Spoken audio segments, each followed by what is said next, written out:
স্বাগত খেলাযোগে আপনাদের সাথে আছি আমি ফাইম রহমান। নেতিবাচক মন্তব্যের ক্ষেত্রে পরিচালক আসিফ আকবরকে সতর্ক হওয়ার তাগিদ। দেশের সব ক্রীড়া ফেডারেশনের সঙ্গে সভায় বসেছেন প্রতিমন্ত্রী আমিনুল হক। সমস্যা ও দাবি দেওয়া তুলে ধরেছেন প্রতিনিধিরা। দেশে ফিরলেও সাকিব আল হাসানকে ওয়ানডে বিশ্বকাপের জন্য এখনই বিবেচনা করা ঠিক হবে না মন্তব্য মিনহাজুল আবেদিন নান্নুর।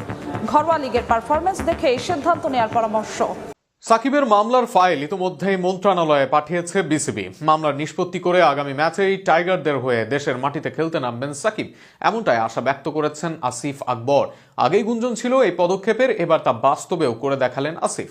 আরও শুনুন প্রতিবেদনে। ভারতের বিপক্ষে সিরিজের পর থেকে আর লাল সবুজ জার্সিতে মাঠে নামেননি বাংলাদেশের অন্যতম সেরা তারকা সাকিব আল হাসান। বৈষম্য বিরোধী আন্দোলনের পর তার বিরুদ্ধে দায়ের হওয়া মামলাকে ঘিরে তৈরি হয় আইনি জটিলতা। সেই পরিস্থিতির কারণে দেশের মাটিতেও ফেরা হয়নি অভিজ্ঞ এই অলরাউন্ডারের। তবে সাম্প্রতিক সময়ে আবারও তার জাতীয় দলে ফেরার আলোচনা জোরালো হয়ে উঠেছে। বাংলাদেশ ক্রিকেট বোর্ড বিসিবি সাকিবের আইনি বিষয় নিষ্পত্তিতে সক্রিয় ভূমিকা নিয়েছে বলে জানা গেছে। বোর্ডের পরিচালক আসিফ আকবর জানিয়েছেন সাকিবের সংশ্লিষ্ট মামলার নথিপত্র যুব ও ক্রীড়া মন্ত্রণালয়ে পাঠানো হয়েছে। তিনি বলেন, বিসিবির প্রধান নির্বাহী কর্মকর্তা এবং সহসভাপতি ফারুক আহমেদ ইতোমধ্যেই বিষয়টি যথাযথ কর্তৃপক্ষকে অবহিত করেছেন। আসিফের ভাষ্য অনুযায়ী ক্রীড়া প্রতিমন্ত্রীর সঙ্গে সাম্প্রতিক এক বৈঠকে বিভিন্ন ফেডারেশনের চলমান বিষয় নিয়ে আলোচনা হয়। সেখানেই সাকিবের মামলার ফাইল উপস্থাপন করা হয়েছে। মন্ত্রণালয়ের নির্দেশনা অনুসারে ফাইলটি সচিবের কাছেও পাঠানো হবে। তার মতে প্রয়োজনীয় নথি জমা দিয়ে বিসিবি তাদের প্রাথমিক দায়িত্ব সম্পূর্ণ করেছে। এখন চূড়ান্ত সিদ্ধান্ত সরকারের উপর নির্ভর করছে। তিনি আরও আশাবাদ ব্যক্ত করেন যে 5ই আগস্টের পর দায়ের হওয়া মামলাগুলো পুনর্বিবেচনার বিষয়ে সরকারের ইতিবাচক মনোভাব রয়েছে। সেই প্রেক্ষাপটে সাকিবের বিষয়েও দ্রুত অগ্রগতি হতে পারে। আসন্ন পাকিস্তান সিরিজে তাকে দলে পাওয়ার সম্ভাবনার কথাও ইঙ্গিত দিয়েছেন তিনি। সবকিছু অনুকূলে গেলে দীর্ঘ বিরতির পর আবারও জাতীয় দলের জার্সিতে দেখা যেতে পারে সাকিব আল হাসানকে।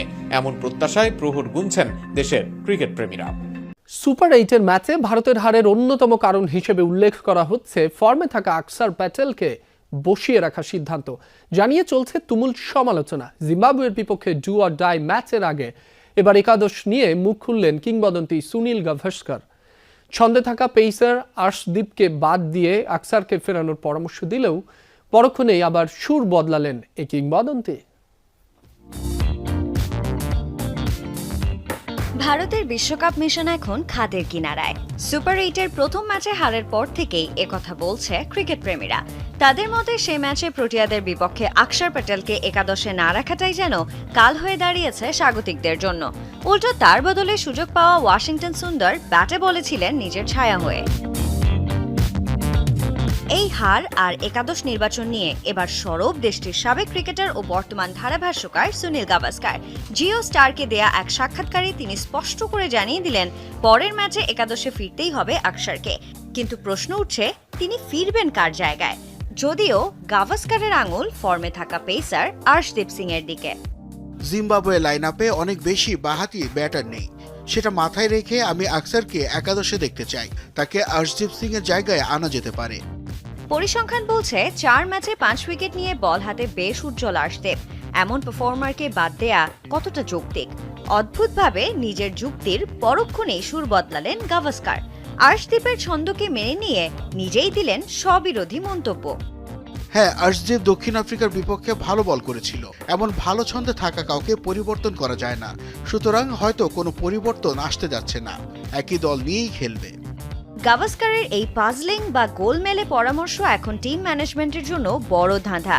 আকসারের অলরাউন্ড পারফরম্যান্স নাকি আর্শদীপের পেস আক্রমণ?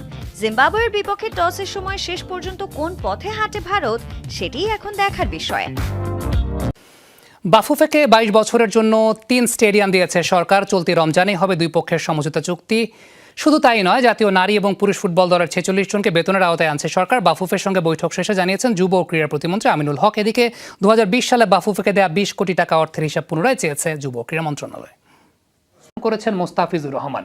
তবে একটা বার্নিং কোয়েশ্চেন চলে আসে, যেহেতু আইপিএল এর ফ্র্যাঞ্চাইজিগুলো এই মুহূর্তে দ্য 100-এর মালিকানায় গেছে, মোস্তাফিজুর রহমানকে কেউ নিতে চাইবে কিনা বা কেউ পেতে চাইবে কিনা। প্রথমত একটা বিষয় আমার কাছে ব্যক্তিগতভাবে মনে হয়, সেটা হচ্ছে ইন্ডিয়ান মালিকানাধীন ফ্র্যাঞ্চাইজিগুলোর সঙ্গে মুস্তাফিজের তো কোনো সমস্যা থাকার কথা না, এবং সেটা যদি থাকতো তাহলে কলকাতা নাইট রাইডার্স শুরুতেই তাকে আইপিএলে দলে নিত না। এখন বাদবাকি যে বিষয়টা, এই বিষয়টা পুরোপুরি আমার কাছে মনে হয় যে পলিটিক্যাল বিষয়, দুদেশের ডিপ্লোম্যাটিক রিলেশনশিপের ব্যাপার। এখন যখন বাংলাদেশে পলিটিক্যাল গভর্নমেন্ট এসেছে, তাদের পলিসির উপর ডিপেন্ড করে বা ইন্ডিয়ান গভর্নমেন্টের পলিসির উপর ডিপেন্ড করে যে বাংলাদেশের সঙ্গে কতটুকু সৌহার্দ্যপূর্ণ সম্পর্ক তারা রাখতে চায়। সেটা পুরোপুরি পলিটিক্যাল বিষয়, সেই বিষয়ে মন্তব্যে আমি না গেলাম।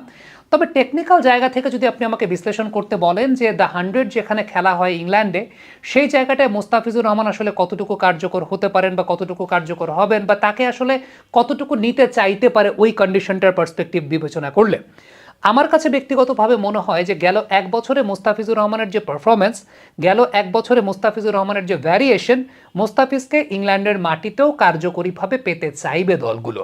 অর্থাৎ ইংল্যান্ডের মাটিতেও মোস্তাফিজুর রহমানের কার্যকারিতা পাওয়া যাবে বলেই আমার কাছে মনে হয়। এর পেছনে সবচেয়ে বড় কারণটা কি জানেন?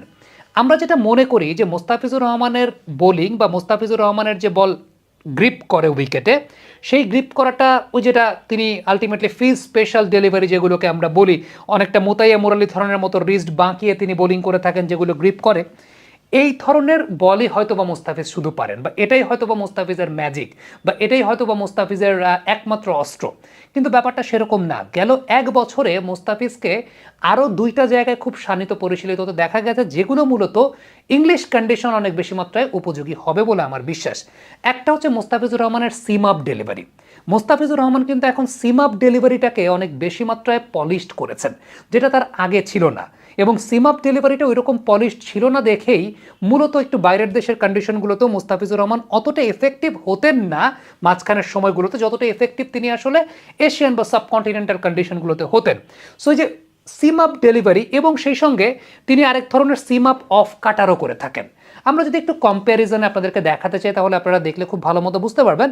ঠিক এই মুহূর্তে যেটা আপনারা দেখছেন, মাঝখানের যে ধরনের ডেলিভারিটা মোস্তাফিজের, সেটা হচ্ছে ফিজ স্পেশাল, যেটা মূলত আমাদের এই সমস্ত কন্ডিশন অনেক বেশি মাত্রায় বলকে গ্রিপ করতে সহযোগিতা করে, বা এশিয়ান কন্ডিশনগুলোতে বলকে গ্রিপ করতে সহযোগিতা করে। কিন্তু দুই পাশে, অর্থাৎ মাঝখানের যে ভিডিওটা দেখছেন, তার দুই পাশে যে 2 ধরনের বল, একটা হচ্ছে সিম আপ ডেলিভারি, আরেকটা হচ্ছে তার সিম আপ অফ কাটার। এই 2টা জিনিস কিন্তু ইংলিশ কন্ডিশনে কিংবা একটু সেনা টাইপের কন্ডিশনগুলোতে অনেক বেশি মাত্রায় এফেক্টিভ হবে বলেই আমার বিশ্বাস। প্রথমত আপনি যদি পার্থক্যের জায়গাটা লক্ষ্য করতে চান, তাহলে যে বিষয়টা খেয়াল করে দেখবেন সেটা হচ্ছে সিম আপ ডেলিভারির ক্ষেত্রে তিনি বলটাকে হোল্ড করছেন কিভাবে? তিনি বলটাকে হোল্ড করছেন একদম, যেটা লেফট আর্ম ফাস্ট মিডিয়াম বোলাররা সিমের উপর